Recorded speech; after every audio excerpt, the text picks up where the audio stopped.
చేతబడులు తాంత్రిక పూజలు అంటారు కదా, అసలు ఇవి వర్కౌట్ అవుతాయా? ఒక మనిషి మీద చేతబడి చేస్తే వాళ్ళు క్షీణించిపోతారు అని అంటారు కదా, అది నిజమా? చేతబడి తాంత్రిక విద్యలు కనుక అయ్యేటట్టయితే పోలీస్ స్టేషన్కి వెళ్ళి కేసులు పెట్టరు. వెంటనే వాళ్ళకి నష్టము కష్టము కలిగించిన వాడి మీద ఆ పూజలు చేస్తారు. చేస్తున్నారా ఎవరన్నా? ఏమీ లేదు.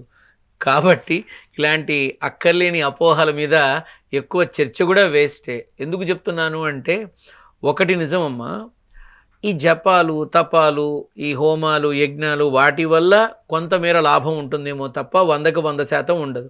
అలాగే చేతబడులు చేయటం వల్ల ఏదో దక్కుతుంది అనుకుంటే అది ఒక నేరం కింద పరిగణించబడుతుందే తప్ప ఉపయోగం లేదు. కాబట్టి మనిషి కష్టపడకుండా కడుపు నిండా తింటేనే కానీ కక్కుస్ కూడా రాదే, కష్టపడకుండా ఏం వస్తుందమ్మా ఈ పూజలు జపాలు నమ్ముకుంటే? కాబట్టి కష్టపడి సంపాదించుకోవడంలోనే ఆనందం ఉంది, దాని ద్వారానే మంచి ఫలితం ఉంది, ఇలాంటి వాటి వల్ల కాదు. ఓకే, మరి దీనికి ఆపోజిట్గా మనం కూడా రోజు గుడికి వెళ్ళి పూజలు చేస్తుంటాం కదా, దేవుడి పూజలు కూడా చేస్తున్నాం, మరి వాటి వల్ల ఉపయోగం? భగవంతుడు చెప్పాడా రమ్మనమని? నువ్వు రోజు నా దగ్గరకు వస్తేనే నువ్వు నాకు నమ్మినట్టు అని చెప్పాడా? లేదు కదా. మనము ఒక విధానాన్ని అలవాటు చేసుకుంటాం, మనం ఒక విధానాన్ని ఇష్టపడతాం, ఆ ప్రకారంగా మనం చేస్తాం అంతే తప్ప భగవంతుడు నువ్వు ఇది చెయ్యి చేస్తేనే నిన్ను కాపాడుతాను అన్నాడా? లేదు. భగవంతుడికి చేస్తే ఎలా ఉంటుంది, చెయ్యకపోతే ఎలా ఉంటుంది అంటే, చెయ్యకపోతే ఆ కర్మని బట్టి జీవితం వెళుతూ ఉంటుంది. భగవంతుడి చెయ్యటం వల్ల పెద్ద ప్రమాదం చిన్నదిగా మారుతుంది, చిన్న ఆనందం పెద్ద ఆనందంగా మిగులుతుంది. అంత తేడా ఉంటుందమ్మా భగవంతుని నమ్ముకుంటే. యాగాలు హోమాలు వ్రతాలు వీటి వల్ల ఫలితం ఎక్కువగా ఉంటుందని చాలా మంది నమ్ముతారు. ఈ దక్ష వ్రతం ఏమన్నావమ్మా? ఎక్కువగా ఉంటుంది, పూర్తిగా ఉంటుందని ఎందుకనలేదు? నీ ప్రశ్నలోనే జవాబు ఉంది. అంటే ఒక భయాన్ని, పిరికితనాన్ని, కంగారుని, ఆందోళనని, తెలియనితనాన్ని కొంతమంది సొమ్ము చేసుకుంటారు. కొంతమంది నిజాన్ని చెప్పి ఏమండి ఇది చేయటం వల్ల ఇలా ఉంటుందని చెప్తారు. మంచి చేసేవాళ్ళు ఉన్నారు, చెడు చేసేవాళ్ళు ఉన్నారు. ఇప్పుడు చెడు జరిగిందనుకో, మీరు ఇచ్చిన వివరాలేగా, మీరు చెప్పినట్టు పట్టేగా చేసాం, కాకపోతే మేమేం చెయ్యం అంటారు. అదే జరిగిందనుకో, చూసారా మీరు చెప్పగానే మేము చేసాము, మీకు అద్భుతమైన ఫలితం వచ్చింది అని అంటారు. ఇక్కడ మనం గ్రహించాల్సింది ఏంటంటే, ఇప్పుడు గృహప్రవేశం ఉంది, లక్ష్మీ గణపతి హోమం చేస్తారు, అనారోగ్యంతో ఉన్నారు మృత్యుంజయ హోమం చేస్తారు, సిరి సంపదల కోసం సుదర్శన హోమం చేస్తారు. ఇలా ఒక్కొక్క దానికి ఒక్కొక్క రకమైన విధానం ఉంటుంది, చేస్తారు. అయితే 100కి 100% ఫలితం వచ్చినట్టుగా ఈరోజు ఎక్కడ ఆ దాఖలా లేదమ్మా.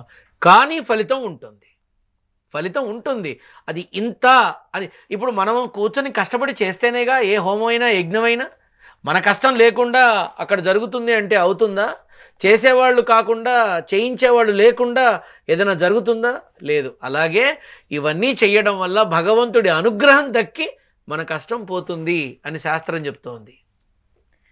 సార్, మీరు మొహం చూడగానే జాతకం అంతా చెప్పేస్తున్నారు. నేను జాతకం అని అనను, కానీ వాళ్ళ పాత కర్మలు కానీ లేకపోతే ఫ్యూచర్లో జరగాల్సినవి కానీ మీరు చెప్పేస్తున్నారు. మీకు అసలు ఎలా తెలుస్తుంది అదంతా? ఈ ప్రశ్నకి సమాధానం నా దగ్గర ఒక్కటే, నాకు తెలియదు. ఎందుకు అంటే, నువ్వు చూస్తేనే అంటున్నావు, నేను చూడకుండా ఏమాత్రం తెలియకుండా ఒక మనిషితో మాట్లాడి మొత్తం అంతా చెప్పడం అనేది జరుగుతుంది. అది పక్కన పెడితే అసలు మాట్లాడకుండా కూడా ఆ ఇంట్లో ఉన్న వ్యక్తుల గురించి చెప్పడం జరుగుతుంది. అవన్నీ అక్షరాల సత్యమై ప్రతిదీ నా దగ్గరికి రావటం, ఇలా చెప్పడం జరుగుతోంది. మంచిదే, నేను చెప్పుకుంటూ పోతున్నాను. ఎలా అంటే నా దగ్గర సమాధానం లేదు, ఉన్నదొక్కటే నారసింహుడు, మా అమ్మ ఆశీర్వచనం. ఇంతకు మించి నా దగ్గర ఏ శక్తులు లేవు, యుక్తులు లేవు, మంత్రాలు లేవు, తంత్రాలు లేవు. నేను ఏ రకమైన ఇవి చెయ్యను. నా నారసింహుడి పాదాల దగ్గర కూర్చొని నా దగ్గరకు వచ్చిన వాళ్ళకి మొత్తం సకలం సమస్తం చెప్పి పంపిస్తాను. అవి అక్షర సత్యమై వాళ్ళు ఆ నోట 10 మందికి చెప్పి ఇంకో 10 మందికి నాతో సేవ చేయిస్తారు. ఇంతేనమ్మా. ఎలా అంటే మాత్రం నాకు తెలియదు. కానీ నేను చెప్పినవి నన్ను కూడా పరీక్షలో నాకు పరీక్ష పెట్టే రప్పించారు మీ దగ్గరికి. నన్ను పిలిచిన వాళ్ళు ఇతను చెప్పగలరా లేదా అని పరీక్ష పెట్టి నేను ఆ పరీక్షలో పాస్ అయ్యాక అప్పుడు నాకు ఇక్కడ ఎంట్రీ కార్డు ఇచ్చారమ్మా. ఈ డేట్ ఆఫ్ బర్త్ లేని వాళ్ళు కూడా మీ దగ్గరికి రావచ్చా? చక్కగా ఏ వివరాలు లేకపోయినా ఎక్కడ నుంచి అయినా సరే రావచ్చు. నన్ను చేరుకోవడానికి రాకెట్ సైన్స్ ఏం అక్కర్లేదమ్మా. సీతమ్మ సన్నిధి అని కొడితే యూట్యూబ్ ఛానల్లో చక్కగా అన్ని వివరాలు ఉంటాయి. నన్ను చేరుకోవచ్చు, నన్ను అడగచ్చు, నా దగ్గరికి రావచ్చు. ఏ వివరాలు లేకపోయినా నా శక్తికి తగిన విధంగా నేను చేయగలుగుతాను. నేను మళ్ళీ చెప్తున్నాను, నేను డబ్బు మనిషిని కాదు, భగవత్ సేవకుణ్ణి.